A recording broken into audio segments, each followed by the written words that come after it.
कृष्णाय वासुदेवाय हरे परमात्मने प्रणतक्लेशनाशाय गोविन्दाय नमो नमः। शान्ताकारं भुजगशयनं पद्मनाभं सुरेशं विश्वाधारं गगनसदृशं मेघवर्णं शुभाङ्गं लक्ष्मीकान्तं कमलनयनं योगभृत्यानगम्यं वन्दे विष्णुं भवहरं सर्वलोकैकनाथकं यं ब्रह्मा वरुणेन्द्ररुद्रमरुता स्तुवन्ति देव्यैस्तवैर्वेदैः साङ्गपदाक्रमोपनिषदैर्गायन्ति यं सामगाः ज्ञानावस्थितगतेन मनसा पश्यन्ति यां योगिनो यस्यान्तं न विदुषुर्सर्गणा देवाय तस्मै नमः। देवाय तस्मै नमः। अतः षष्ठोऽध्यायः। श्रीभगवानुवाच अन्नाश्रितकर्मफलं कार्यं कर्म करोति यः स सन्न्यासी च योगी च नानाग्निर्चाक्रियः। ससन्न्यासमिति प्राहुर्योगं तं वृद्धि पाण्डव न यासन्न्यस्तसङ्कल्पो योगे भवति कश्चन। आरुरुक्षोर्मुनिर्योगं कर्म कारणमुच्यते योगारूढस्य तस्यैव क्षमाकारणमुच्यते।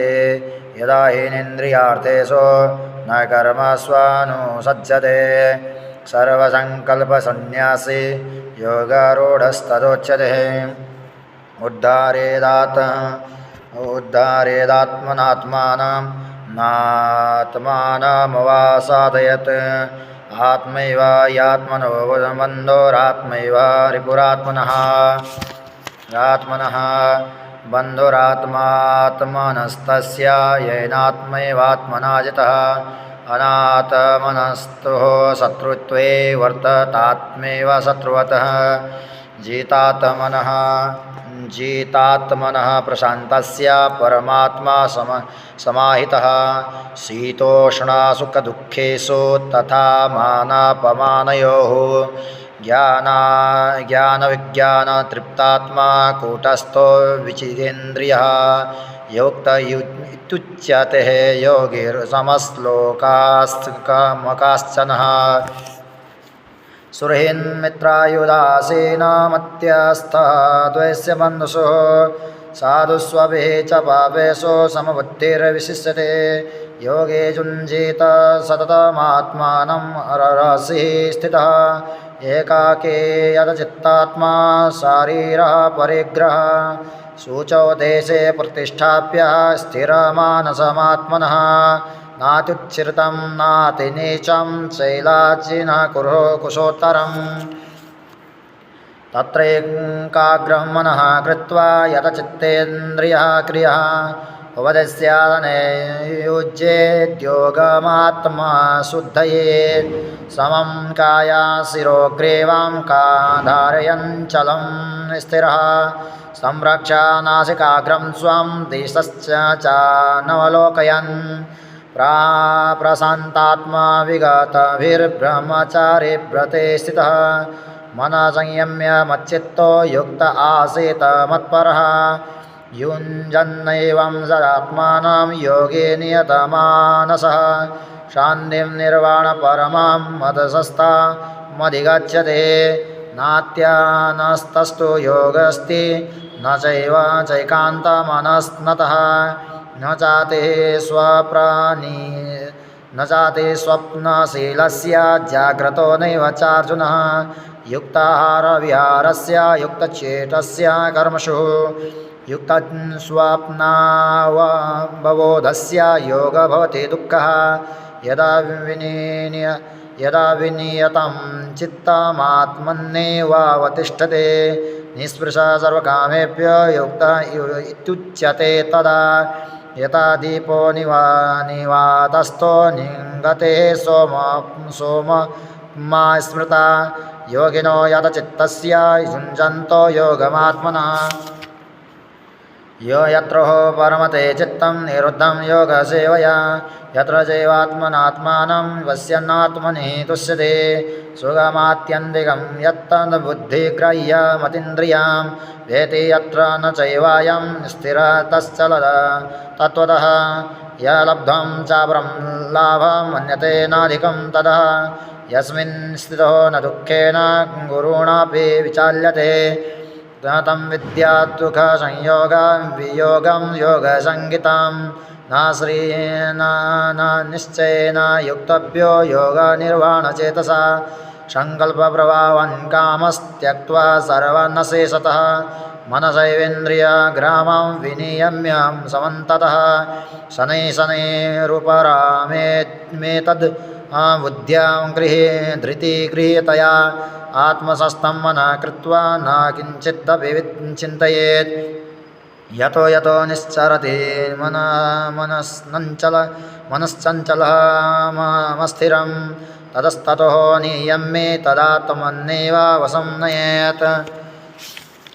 नयेत् प्रशान्तमनसं ह्येनं योगिनं सुखमश्नुतम् उभयदेः सान्दरसं ब्रह्मभूतमकल्मषं जुञ्जनैवं सदात्मानं योगे विगत कल्मषः स्वकेन ब्रह्म स्पर्शमवत्यन्तं सुखमश्नुते सर्वभूतस्थमात्मानं सर्वभूतानि चात्मनि यक्षते योगयुक्तात्मः सर्वत्र समदर्शनः यो मां पश्यति सर्वत्र समं च मयि पश्यति तस्यां न प्रणश्यामि स च मे न प्रणश्यति सर्वभूतस्थितं यो मां भजन्ते कत्वमास्थितः सर्वदा वर्तमानोऽपि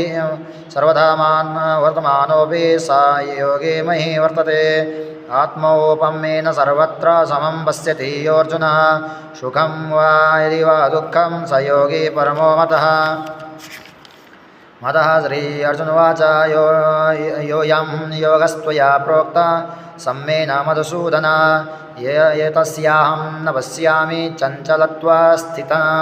स्थिरां चञ्चलं हि मनः कृष्ण प्रमाथि बलवदृढं तस्यां निग्रहं मन्ये वायोरेव सुदुष्करं श्रीभगवानुवाच असंशयं महाबाहो मनो दुर्निग्रहं वचलम् अभ्यासेन तु कौन्तेय वैराग्येण च गृह्यते असंयतात्मना योगे दुष्प्रापः इति मे मतिः वस्यात्मना तु यदतः शक्यो वाप्तुमुपायतः श्री अर्जुनवाच यतिः श्रद्धयोपेतो योगश्चलतः मानसः अप्राप्य योगसंसिद्धिकां गतिं कृष्ण गच्छति कच्छिन्नो बिभृष्टाच्छिन्नाभ्रमीव नश्यति अप्रतिष्ठो महाबाहो विमूढो भ्रमणपथिः एतन्मे संशयं कृष्ण चित्तुरमर्हस्य शेषतः त्वदन्या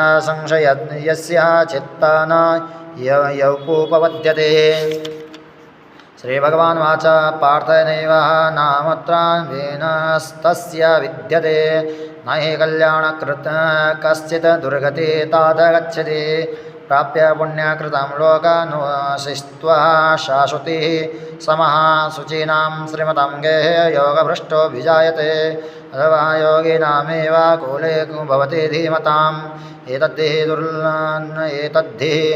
दुर्लभतरं लोके जन्म यदीदृशं तत्र तं बुद्धिसंयोगं लभते पौरदेहिकम् एतदेह च ततो भूय संसिद्धो गुरुनन्दनः पूर्वाभ्यासेन कोतेनैव ह्रियते यवसोऽपि सः जिज्ञासुरपि योगस्य शब्दब्रह्मान्ति वर्तते प्रयत्नाद्य मानस्तु योगे संशुद्धि किल्बिषः अनेकजन्म संसिद्धिस्ततो याति परं गतिम् तपस्विभ्योऽधिको योगी ज्ञानेभ्योऽपि मतोऽधिकः कर्मभ्यश्चाधिको योगी तस्माद्योगी भवार्जुनः योगिनामेमपि सर्वेषां मध्यतेनान्तरात्मना श्रद्धावान् लभते श्रद्धावान् भजते यो मां स मे युक्ततमो मतः ओम तत्सदिति श्रीमद्भगवद्गीतासु उपनिषत्सु ब्रह्मविद्यायां योगशास्त्रे श्रीकृष्णार्जुनसंवादे आत्मसंयोगो नाम षष्ठोत्सवः। कृष्णार्पणमस्तु।